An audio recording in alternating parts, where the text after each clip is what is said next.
Hello, my name is Kristoffer Klevjer, and this is a pre-recorded presentation for the 2020 meeting of the Society for Mathematical Psychology. I'm a PhD candidate at UiT, the Arctic University of Norway, and here's some of the wonderful people who have been involved in the project I'm going to present today. Every day we make judgments and decisions, whether they are impactful and complex, like whom to hire, or more trivial and temporarily close, like what to order for lunch. They often carry with them some uncertainty.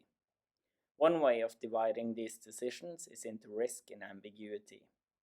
While the usage of these terms vary, I'll use risk to refer to decisions in which the probabilities of the outcomes are known, and ambiguity to refer to decisions in which the probabilistic nature of the decision is not known.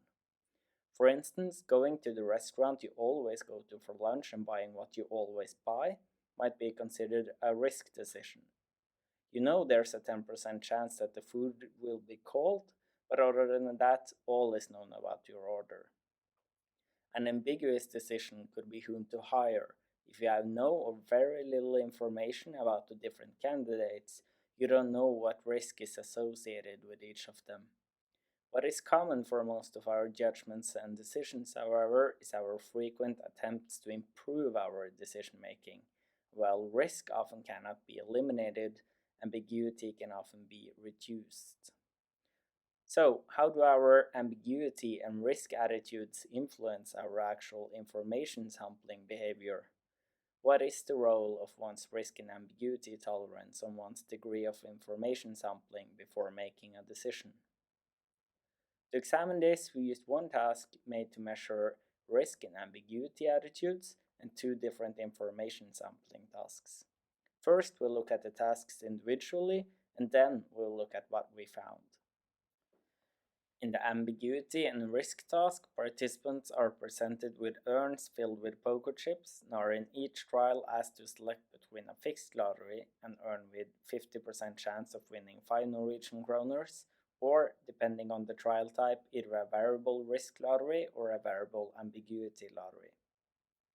Here is an example of a risk trial. In this trial, the participants have to choose between a 50% chance of getting 5 Norwegian kroners, the fixed lottery, or less than 50% chance of winning 18 Norwegian kroners, the variable lottery. For the variable risk lottery, both the chance of winning as well as the rewards differ between trials. Here is an example of an ambiguity trial. In this trial, the participants have to choose between the fixed lottery or the variable lottery. For the variable ambiguity lottery, both the ambiguity levels as well as the rewards differ between trials. We can then estimate the subjective values for the participants by using the deviation from the expected utility for the risk trials and the influence of the ambiguity level for the ambiguity trials. As you can see, the subjective value is a function of the objective probability P, the beta or participant-specific ambiguity attitude, and objective ambiguity level, and the potential outcome V with the participant-specific risk attitude alpha. The overall ambiguity and risk attitude for each participant was then estimated using the hierarchical Bayesian modeling of decision-making tasks R package using a linear subjective value model. As you can see, in line with previous studies, most participants show an aversiveness to risk. That is, they violate the maximum expected utility axiom in favor of the more certain choice. And similarly, for the ambiguity trials, it tends toward the unambiguous option. The dotted line represent no deviation from the optimal, and the ones to the right of the risk line are thus risk-seeking, and the ones to the left of the ambiguity line are ambiguity-seeking. Next, we'll look at the first of our information sampling tasks, the beads task. In the beads task, participants are told that there are 2 urns filled with either blue or yellow beads. The ratio between them differ, however, and by drawing beads one at a time with replacements, the participants are asked to indicate from which urn they believe they are drawing from. Here we have a 60-40 split, a hard trial from the beads task that we can play together. So let's draw some beads. Okay, so our first one was a blue one. I think we should take some more before we can be certain. We get another blue one. We might actually make a decision now, but let's take some more. Then we got 2 yellow ones and we're back to where we started. So we need even more. Ooh, now the evidence actually favors the majority yellow jar. Let's take some more. Okay, then we got a lot of blue ones. I at least feel certain I'm in the majority blue jar now, and I press 1. So, how can we quantify a participant's degree of information sampling in this task? Well, for instance, we can look at their sum of beads drawn across all trials before making a decision, or we can use a naive Bayesian observer approach in which the participants' individual thresholds across the task is used. Next, let's look at how the participants behave in 2 of the trials. First, an easy trial. The red bars are the distribution of the raw draws to decision, and underneath it in the black field are the actual sequence as seen by the participants. The dotted line is the point estimate for a naive Bayesian observer for this trial. In the corner are the 2 urns from which the participants have to decide between, and in this easy trial the ratio is 85-15, and the participants thus get a lot of the majority color in a row.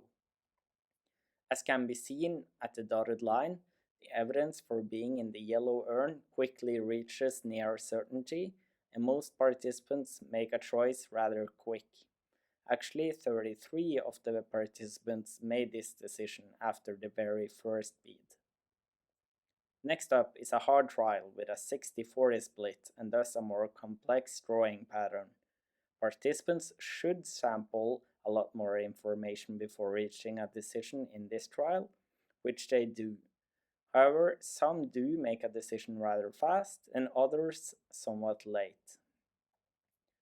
As you can see, participants' thresholds correlate well between the easy and hard condition. The ones that need a lot of information in the easy trials tends to need more in the hard trials. However, the absolute thresholds themselves are not consistent across the conditions, as can be seen here. If you want to learn more about modeling of the beads task, I suggest tuning in to Get It Full Stock at July 31st in the Applied Mathematical Psychology session. Next up, we have the other information sampling task which we used, which is the box task. In this task, participants are faced with 12 gray boxes in which they must open one at a time to reveal its color, and their task is to decide what color the majority of the boxes are in. This task consists of 2 different trial types, one unlimited one, in which participants can open all boxes before making a decision, and one time-limited one, in which the participants are told the trial will end in a failed trial after a random amount of boxes are opened. Here we can see the start of a time limit trial.